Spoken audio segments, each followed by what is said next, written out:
Salam, bugün sizinlə belə bir situasiyanın izahına baxacağıq. Bu situasiyanı seçməkdə məqsədim hər il qəbul imtahanında sümük sisteminə aid sualın düşməsi və eyni zamanda bəzi abituriyentlərin situasiyanı yazmaqda çətinlik çəkməsidir. Mən də qərar verdim ki, situasiya izah edim və bu situasiyamızda sümük sisteminə aid olsun.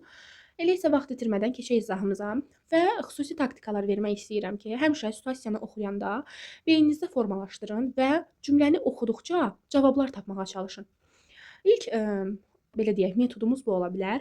Gəlin başlayaq. Deyir ki, qarlı qış günündə ayağı sürüşərək yerə yıxılmış və xəsarət almış adamı həkim müayinə edir. Müayinə nəticəsində məlum olur ki, onun sərbəst ətraf skeletinin çiyin qurşağına bilavasitə birləşən sümüyü sınmışdır. Aha, artıq biz bu cümləni oxuyanda bilməliyik ki, çiyin qurşağına bilavasitə birləşən sümük hansı olar? Bazu sümüyü. Bunu kənardan qeyd etdik. Bazu. Aha, indi oxumağa davam edək. Bizə deyir ki, eyni zamanda sınmış bu sümüyün önündə və arxasında yerləşmiş skelet əzələlərinin də zədələndiyi müəyyən olunur. Biz bilməliyik ki, iki başlı və üç başlı əzələdən söhbət gedir. Yəni bazunun önündə və arxasında yerləşən əzələlərdən danışdığına görə biz bunları müəyyən edəndən sonra, yəni qısa bir mətn qurmuş oluruq beynimizdə. Daha sonra keçirik suallara baxmağa, görək bizdən nə soruşur. 43-də bizə deyir ki, sınmış sümük, baxın bu sümük, bazu sümüyü, forma və quruluşuna görə sümüklərin hansı növünə aiddir? Və insan skeletində bu növə aid cəmi neçə sümük vardır? Bazu sümüyü uzun borlu sümüklərə aiddir. Formasına görə uzun borlu, quruluşuna görə də deyərik ki, iki sümüklülüyünə, yəni sarı və qırmızı sümüklülüyünə aiddir. Yazırıq ki, uzun borulu. Mən qısa yazacağam, amma siz orada bacardığınız qədər geniş yazın. Uzun borlu sümüklərə aiddir.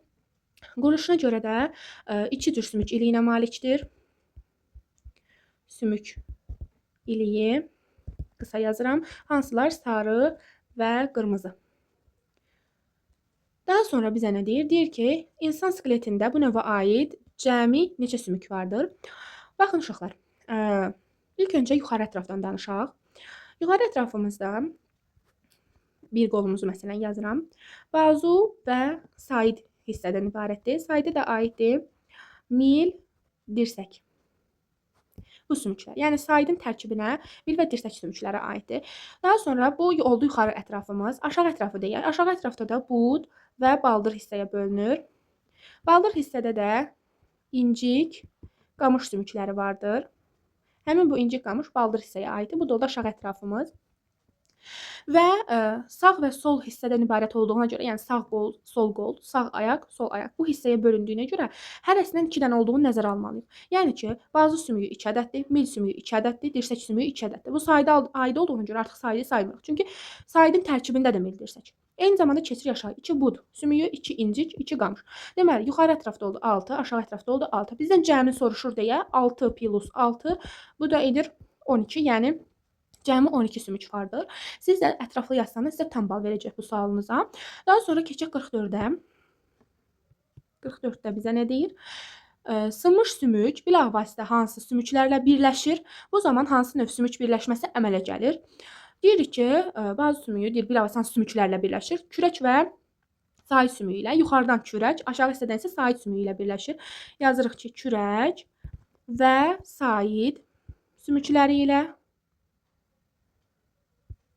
Daha sonra bizə deyir ki, hansı növ birləşmə əmələ gətirir? Təbii ki, hərəkətli birləşmə əmələ gətirəcək. Çünki oynaq əmələ gəlir orada. Yazırıq ki, hərəkətli, oynaq da deyə bilərik. Bu qədər. 44-cü sualı da bu şəkildə yazsanız tam cavab ala bilərsiniz. Yazırıq ki, yuxarıdan kürək sümüyü ilə, aşağı hissədən said sümüyü ilə birləşir və hərəkətli birləşmə əmələ gətirir. Çünki orada oynaq əmələ gəlir. Daha sonra keçirik 45-ə. Deyir ki, sınmış nahiyənin önündə və arxasında zədələnmiş əzələləri, baxın həmin sual gəlir və onların növünə açıcı və ya bükücü olduğunu müəyyən edin. İlk öncə önündə yerləşən əzələdən danışaq. Yəni bazu sümüyünün önündə yerləşən iki başlı əzələdir. Bunun bizdən növünü soruşur. Bazunun iki başlı əzələsi bükücüdür. Bu önündə yerləşən, arxasında yerləşən isə üç başlı əzələdir. Növü isə açıcıdır. Çünki biz bilirik ki, əzələlər bir-birinə əks iş görür. Məsələn, iki başlı əzələ büküləndə üç başlı əzələ açılır. Yəni bu formada bir-birinə əks iş prinsipi yaradırlar və belə olur. Biz beləliklə situasiya sualımızın izahının sonuna gəldik. Ümid edirəm aydın oldu. Nəsə sualınız olsa soruşa bilərsiniz. Belə, növbəti izahımızda görüşmək üzrə. Sağ olun, salamat qalın.